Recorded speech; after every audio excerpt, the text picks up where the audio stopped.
Holly. I'm going to show you how to prepare corn on the cob without husking in a matter of minutes.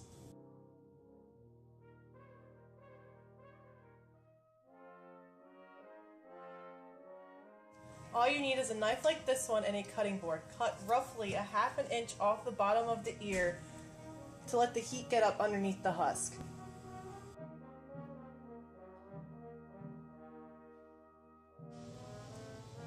Place the ear in the microwave on a paper towel or plate for 1 minute and 30 seconds. The time can vary based on your microwave. Remove the ear of corn from microwave, pull the husk off, and it's ready to eat.